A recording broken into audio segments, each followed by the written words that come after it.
Good morning. My name is Chris Fox, and today we are talking fantasy once more. We are into week 2 of how to use D&D to write your novel, or rather, how I'm doing it.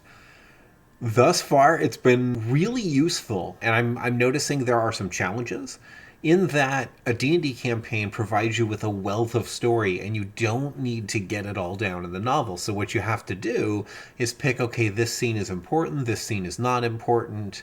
Maybe the reader wouldn't know about this or about this, because when I'm running a campaign, if I have, let's say, 5 players, each of those players is an equal protagonist, effectively a point of view. Whereas in a novel, Ud is my main character, and I have a few supporting characters, and I have a couple of other points of view, but by and large, it's mostly confined to Ud. And so many of the things that are fairly common knowledge in the novel are not common knowledge to Ud, and therefore the novel presents a little differently. So that's, I would say, the biggest challenge I've encountered in the first week. I'm also a little bit behind schedule, which is somewhat unsurprising. I found, especially these days, whenever I start a new novel, I tend to go much more slowly. So the first week is at a fraction of the speed, and the second week is much, much faster, and the third and the fourth week tend to fly, and I finish the book. Well, this being book 1, it is a little slower. I am on, what is today, Thursday? Yeah, Thursday, October 5th is when this is being recorded. I'm at the end of my workday. It's about, let me rephrase that, not the end of my workday. That goes on all day. The end of my writing day. So it's 10 a.m. I've just finished my 5,000 words for the day. I finished up at about 5,300 words. And I'm doing pretty well. And on both Monday and Tuesday were really good as well. But Wednesday was a no-go zone. I took a plotting day. And so I've only gotten 3 out of 4 productive days this week. And the good news is each of those productive days did yield me 5,000 words. I'm a little over 15,000 words in the novel, and it's pretty good so far. I think parts of it are boring, if I'm being honest, and we'll have to identify those and cut them out because I'm following the story somewhat linearly, but I am putting in a lot of moments of humor. The stuff around that has gone really well, as you'll see when we look through the novel in the second half. I'll just show you how many chapters I got done and kind of how it turned out. Yeah, so if you have questions in the comments, please feel free to ask them about how I'm using D&T to do this, how we're translating the game sessions that I'm drawing from into a narrative that works for readers. So if you have questions on that, let me know. Certain things are having to be changed, obviously, but by and large, it's mostly the same, and it's been pretty cool to bring it to life in that way. It's way easier to write this, to picture things in my head. The descriptive prose is much thicker in this book than it has been in others because I can see everything because I literally built it on the table, as you can see.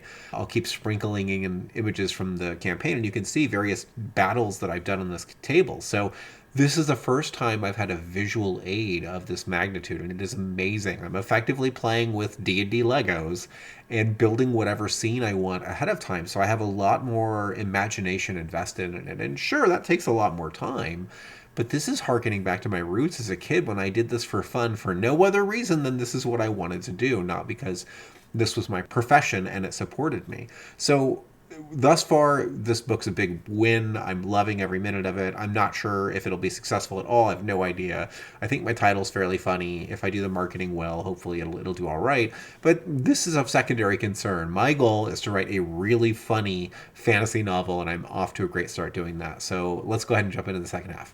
As you can see, I got through quite a few chapters. So I have 1, 2, 3, 4, 5, 6, 7, 8, 9, 10 chapters written and 7 chapters edited. Now, it is Thursday, so the way that my writing process works is tomorrow morning, the very first thing I will do is edit chapters 5, 6, and 7. Once those 3 chapters are edited, I will begin writing again for the day, and then I'll crank out a new 5,000 words. So every day I edit the previous day's work, and that has yielded tremendous dividends in terms of shortening my editing process at the end of a novel. It's so easy for me to run through it and clean things up because I've done a lot more of the work while I was writing it, which I've definitely come to appreciate as opposed to siloing the editing phase like I used to. If you have ways to make it funnier or stronger, let me know. If you have questions about the world, let me know. This is written in the Shatter Gods universe, and it relies on that heavily. However, the Shatter Gods universe uses the Magitech Chronicles role-playing game. This novel is using Dungeons & Dragons 5th edition, so it has a different system, so magic presents a little differently, which has been interesting when I'm writing that in my head, so I'm not sure if that makes it onto the page. Anyway, I would love any questions you might have. I will have this available on BookFunnel so you can read it, and I guess we will go from there. Let me know in the comments what you are looking for in future videos in this series. I'm going to basically keep this going until we get to the end of the book and talk about what was challenging, what I've learned, and maybe what the best improvements we've made to the book together are. Already you guys are starting to make some great suggestions, and I'm sure after you've read the initial bit of it and hopefully fallen in love with Ud, we can start making him into a real nobody instead of a hero. All right, I'm going to get back to the writing, and I will talk to you guys next week.